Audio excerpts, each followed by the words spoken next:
Bom dia, meu nome é Gisele, eu sou estudante da graduação em enfermagem e bolsista de iniciação científica pelo edital universal da FAPEMIG.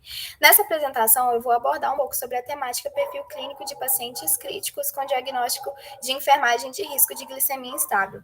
O trabalho ele possui como autora eu, Gisele Oliveira Paiva, como orientadora a Patrícia de Oliveira Salgado e como co-orientadora a Lídia Miranda Brinatti. A apresentação está sendo dividida em introdução, objetivos do trabalho, os métodos que foram utilizados, os resultados encontrados na pesquisa, a conclusão e, por fim, serão apresentadas as referências e os agradecimentos. Bom, os pacientes em estado crítico, eles podem apresentar inúmeras necessidades humanas básicas comprometidas, né? E assim, eles vão estar geralmente propensos a complicações que trazem prejuízo à sua recuperação e que podem levar a uma piora do seu quadro clínico. Dentre essas complicações está o descontrole glicêmico, que é caracterizado por episódios de hiperglicemia e ou hipoglicemia.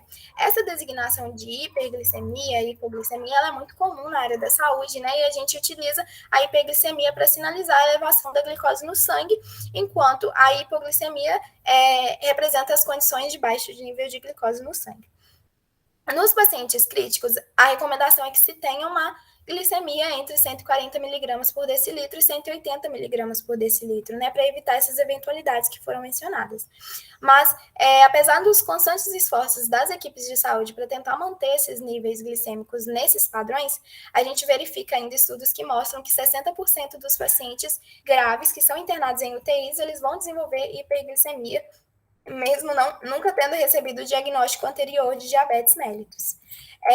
Quando os pacientes, né, quando os níveis de glicose no sangue eles ultrapassam esses 180 miligramas por decilitro, vão ser realizadas insulinoterapia nesse paciente, para fazer uma redução e controle dessa glicemia. Mas essa terapêutica ela precisa de uma monitorização frequente dos profissionais de saúde, porque a sua utilização né, ela pode gerar um efeito que a gente não espera, que é a hipoglicemia, que também está relacionada ao aumento das taxas de mortalidade nesses pacientes. Então, por isso, é muito importante que os profissionais de saúde eles saibam como prevenir, como detectar, como controlar essas situações de descontrole glicêmico. Os enfermeiros, por exemplo, eles devem realizar a detecção precoce do diagnóstico de enfermagem de risco de glicemia instável para propor as intervenções necessárias. Por isso também o conhecimento sobre esse perfil clínico de pacientes com descontrole glicêmico, ele vai auxiliar na atuação prévia das equipes multiprofissionais e, consequentemente, promover uma redução dessas complicações. Então, por isso, o objetivo desse trabalho é descrever o perfil clínico de pacientes adultos internados em uma unidade de terapia intensiva com diagnóstico de enfermagem de risco de glicemia instável.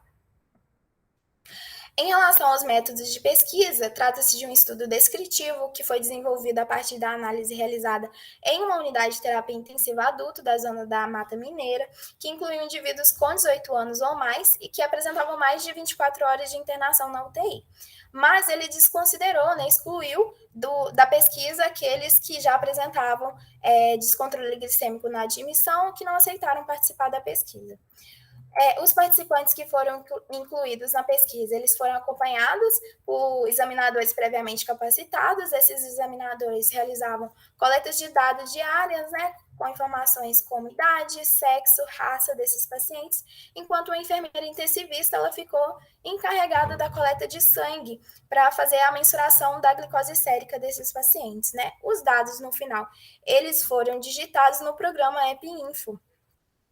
Em relação à pesquisa, ela foi desenvolvida após a aprovação do projeto pelo Comitê de Ética em Pesquisa com Seres Humanos da Universidade Federal de Viçosa, e ela foi desenvolvida respeitando todos os aspectos éticos determinados, como a assinatura do termo de consentimento livre e esclarecido. Em relação aos resultados da pesquisa, né, a amostra final a gente teve de 28 pacientes, com predomínio do sexo masculino, né, foram 53,57%, em relação ao sexo feminino, que foi de 46,43%, como mostra na tabela 1. Já na tabela 2, a gente tem a relação em relação à raça, né, no qual a gente tem a maior parte dos pacientes de cor branca, 67,86%, seguidos os de cor preta, de cor parda e de cor amarela. Na tabela 3, a gente verifica a distribuição dos pacientes da pesquisa quanto à idade. A gente observa que houve um predomínio de idosos, né, sendo 57,14%, seguido da população adulta de 20 a 39 anos, de 49 a 59 anos, e por último, os menores de 20 anos, né, que representavam apenas 3,57% dos pacientes do estudo.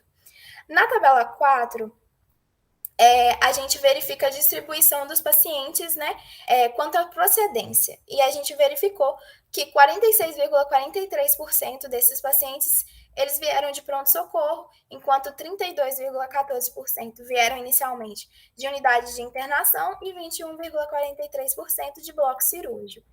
Já na tabela 5, a gente há o número de patologias entre os participantes e a gente verifica que houve predomínio de pacientes sem nenhuma patologia, sendo 32,14%. Na tabela 6, verifica-se as principais patologias evidenciadas entre os pacientes, sendo a hipertensão arterial sistêmica a predominante, né, presente em 50% desses pacientes, seguida da patologia do diabetes mellitus e, por último, das cardiopatias. Na tabela 7, a gente evidencia o percentual de hiperglicemia e hipoglicemia em ambas as condições clínicas entre esses pacientes do estudo. E verificou-se que houve um maior número de casos de hipoglicemia, né, um total de 42,86%, seguido de hiperglicemia, 32,14%, e por último, as duas condições clínicas, né, que sinalizou um desfecho de 25%. Na tabela 8, a gente verifica o percentual de dias de internação entre os pacientes da pesquisa. E a gente nota que houve um predomínio de pacientes que ficaram 20 dias ou menos internados, né, sendo 75%. Então, por isso, a partir desses resultados que foram avaliados, né, a gente verifica que há relevância em se conhecer o perfil clínico desses pacientes internados para estabelecer associações entre os critérios mencionados com o diagnóstico de enfermagem de risco de glicemia instável, a fim de melhorar o cuidado e a atuação dos profissionais de saúde frente à população em risco e, consequentemente, reduzir as complicações que são geradas nos pacientes que acabam desenvolvendo o descontrole glicêmico. E aqui estão as referências, né, que foram utilizadas para a apresentação e durante a pesquisa também. E, por fim, eu gostaria de agradecer, em especial, a Universidade Federal de Viçosa e a FAPEMIG pelo apoio e financiamento dessa pesquisa.